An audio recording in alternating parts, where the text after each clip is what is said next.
Ita, ngasi se kay numino nang kambra. Naginok fet tawba saktam sidagi Henry kay gino. Ngasi se friendship day ni. Nang kaurabo.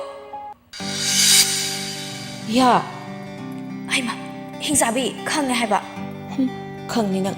Ada, ngasi se kay numino khangbra. Khang di. Khangoi nang. Happy Friendship Day ta nungsibi.